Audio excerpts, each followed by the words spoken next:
Naquele tempo, Jesus disse aos sacerdotes e anciãos do povo: que vos parece? Um homem tinha 2 filhos. Dirigindo-se ao primeiro, ele disse: Filho, vai trabalhar hoje na vinha. O filho respondeu: Não quero. Mas depois mudou de opinião e foi.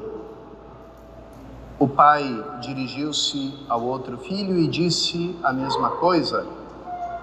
Este respondeu: Sim, Senhor, eu vou. Mas não foi. Qual dos 2 fez a vontade do pai? Os sumos sacerdotes e os anciãos do povo responderam: o primeiro. Então Jesus lhes disse: em verdade eu vos digo que os cobradores de impostos e as prostitutas vos precedem no reino de Deus. Porque João veio até vós num caminho de justiça, e vós não acreditastes nele. Ao contrário, os cobradores de impostos e as prostitutas creram nele. Vós, porém, mesmo vendo isso, não vos arrependestes para crer nele. Palavra da salvação. A palavra de Deus hoje nos fala, irmãos e irmãs, sobre a nossa necessidade de conversão a Deus, a sua vontade para nós. Em primeiro lugar, antes de falar como nós devemos nos converter a Deus, a palavra de Deus nos dá uma boa notícia, ou seja, que nós podemos nos voltar para Ele, que a nossa situação, que a nossa vida, mesmo quando a gente está longe de Deus, não é uma situação definitiva, mas nós somos donos da nossa vontade, para o bem e para o mal. Tanto é, diz a primeira leitura, se uma pessoa injusta, pecadora, se volta para Deus, Deus vai dar a vida a essa pessoa. Mas se uma pessoa que antes era justa resolve abandonar o seu caminho, ela também é livre para isso? Responde como pessoa livre pelas opções que ela faz na vida? E por isso a gente é sempre chamado a uma perene atitude de conversão todos os dias. Nesses dias da nossa novena do padroeiro, a gente tem esse exemplo máximo em São Francisco de Assis. As últimas palavras dele antes de morrer, dirigidas para os seus irmãos, foram essas: irmãos, vamos começar tudo de novo, porque até agora nós fizemos pouco ou até mesmo nada. Então imaginem se São Francisco de Assis, quando chega no fim da sua vida, e ali naquele momento não existe fingimento nem encenação, se ele chega com essa consciência de que ele precisa recomeçar todos os dias, e olha e considera como nada aquilo que foi feito até aquele dia. Então, se São Francisco pensa assim e sente dessa maneira, como nós podemos achar que somos justos, que já somos completos, que somos perfeitos? E esse é o perigo da pessoa que vive uma vida de fé, ela pensar que já fez o bastante, que não precisa de conversão, porque já é justa e até se acha tão boa, justa, merecedora, que até olha para os outros e julga os outros, que no olhar dela são menos perfeitos, são menos religiosos, são menos fiéis do que ela. É por isso que, muitas vezes, como diz Jesus, aqueles que parecem ser os primeiros se tornam os últimos, e os últimos, quando tomam consciência da sua necessidade de conversão, acabam sendo os primeiros no reino de Deus. E aqui a gente está diante do ensinamento constante de Jesus. Tem mais alegria no céu do que um só pecador que se converte, do que por 99 justos que não precisam de conversão. Eu não vim chamar os justos, mas os pecadores. E aqui Jesus diz essas palavras fortíssimas, falando que as pessoas que eram considerados os piores pecadores iriam entrar antes do que aqueles homens religiosos, aqueles homens considerados justos por todos, no reino de Deus. Por quê? Porque eles tinham escutado o apelo à conversão feito por João Batista. Se a gente lembrar as palavras de João Batista para o grupo das pessoas religiosas, são palavras duras, duríssimas. E não porque por alguma falta de caridade, ou por alguma especial raiva ou ódio da parte de João Batista, mas por aquela necessidade de que a pessoa mais adormecida é aquela que tem que ser sacudida mais fortemente do seu sono, da sua ilusão. E João Batista, o que dizia para eles? Dizia: raça de víboras, quem vos ensinou a escapar da ira que há de vir? E não digais, nós temos Abraão como pai, porque Deus tem poder de fazer até dessas pedras filhos de Abraão.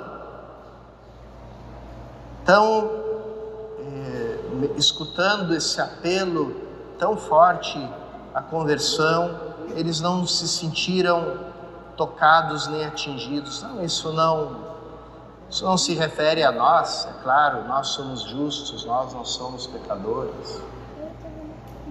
E, no entanto, ali é o pior pecado de todos, que é a soberba.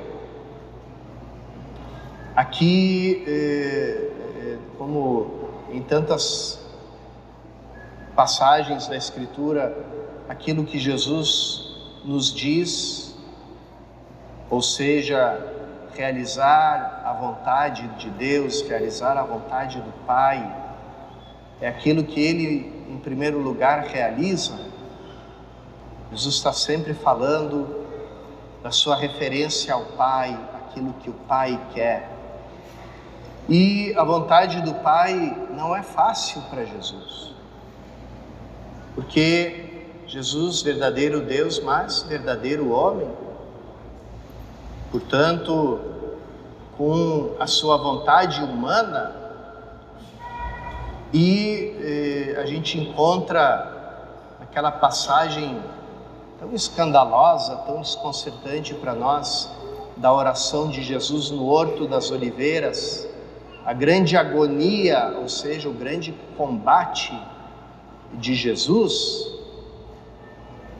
Por um lado, a natureza humana dele, que é natural que sinta horror, repulsa diante da morte.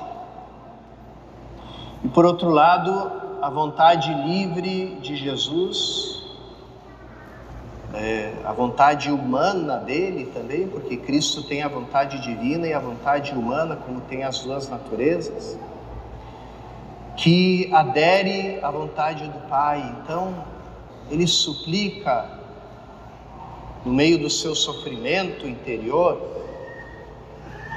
Pai, se for possível que esse cálice não seja bebido, que eu não o beba, que ele passe sem que eu beba, mas não seja feita a minha vontade, mas a tua.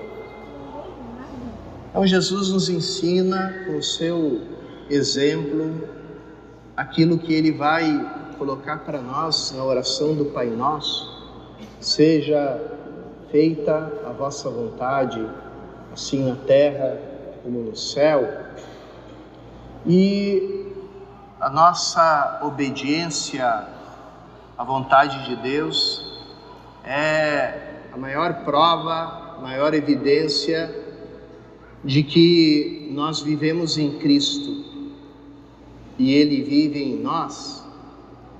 Maior prova, maior evidência de que nós já passamos da vida do velho homem, da velha criatura, que tem o centro na sua própria vontade. Passamos para a criatura nova, que tem o seu centro de gravidade em Deus, no seu plano de amor para nós. Como dizia um antigo escritor que escreveu alguma vez essa frase, essa sentença: uma pessoa pode fingir que é santa e pode fingir muito bem, pode imitar a oração de um santo, pode imitar a piedade de um santo, pode imitar a sua pobreza, a sua humildade, mas um falso santo que ele não consegue imitar é a obediência. Na hora da prova da obediência, ali salta o próprio eu orgulhoso. Aí diz: ah, sim, não, isso não. Não vou obedecer. A gente tem tantos exemplos disso na história da igreja. Na época moderna, existia um movimento que parecia muito santo, muito piedoso, até bem rigorista, rígido nas suas regras, nos seus princípios, que seduzia muitos católicos, um movimento chamado jansenismo. Ele tinha seu centro num convento de freiras na França, a abadia de Port-Royal. Mas quando a igreja quis intervir nesse convento, ali eles se revoltaram.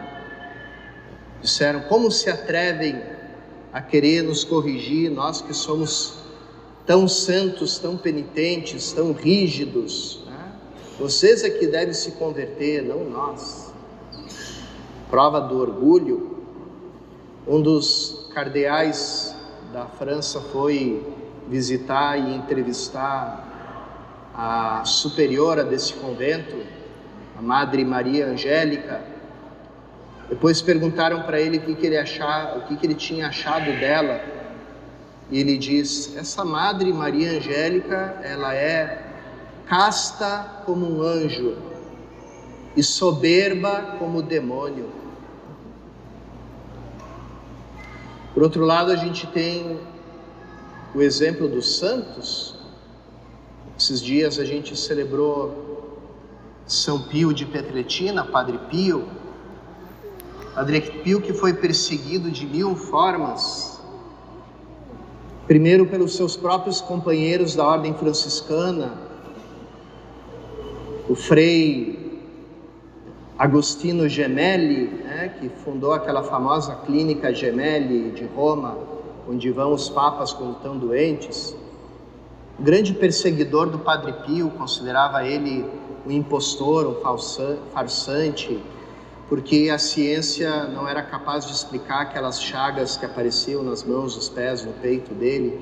Então ele só poderia ser um charlatão. E em cima do Padre Pio houve muitas calúnias.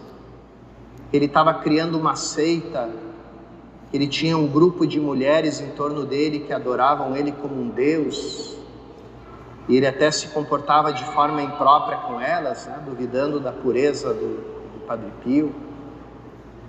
E diante dessas calúnias, muitas vezes as autoridades da igreja intervieram, proibindo Padre Pio de celebrar missa em público, proibindo ele de encontrar as pessoas, proibindo ele de realizar qualquer ato do sacerdócio dele. O que o Padre Pio fez diante dessas injustiças, das calúnias, das mentiras, das perseguições e das proibições feitas pelas autoridades dele?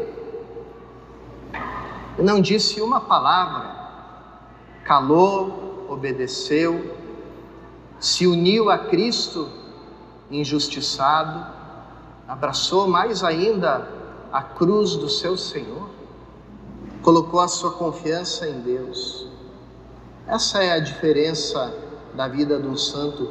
Isso nenhum imitador de santo consegue fazer. Só aqueles que vivem já a vida nova em Cristo, a prova da obediência. Termino essa reflexão contando para vocês um detalhe muito curioso que eu encontrei num filme, é um dos melhores filmes do cinema brasileiro, Cidade de Deus, e já pelo título é uma ironia, né? Porque tem muito pouco de Deus nesse filme, né? Ali, em um determinado momento, tem um grupo de bandidos que entra em guerra com outro grupo de bandidos, porque só tem bandido nesse filme, e eles estão armados até os dentes e estão indo para a batalha, né, contra outra facção. E antes de irem para a batalha, um deles diz assim: peraí, vamos rezar. Aí eles formam um círculo e começam a rezar o Pai Nosso. Só que pouca gente percebe, no meio do Pai Nosso se trocam algumas palavras. E eles dizem: seja feita a nossa vontade. Tá? Uma letrinha muda todo o sentido da oração. Seja feita a nossa vontade. Quantas pessoas vão à igreja achando que Deus é o teu capelão, que o trabalho dele é abençoar tudo aquilo que você quer que ele abençoe, né? E fazer tudo aquilo que você deseja. Quão poucas pessoas vão para a igreja com esse desejo de: vou pedir ao Senhor uma graça, que Ele faça a vontade dEle na minha vida, que o plano dEle para mim se cumpra, que eu confie nesse plano, que no fundo do meu coração eu possa aderir a esse plano sabendo que é um plano de amor para mim, e que eu abra o meu coração ao plano e à vontade santíssima de Deus na minha vida. Então, irmãos e irmãs, essa é a nossa conversão, é trocar aquela letra N pela letra V, né? Trocar a letra nossa vontade pela letra vossa vontade, para que a gente possa ser verdadeiros filhos, capazes de rezar o Pai Nosso como Jesus nos ensinou.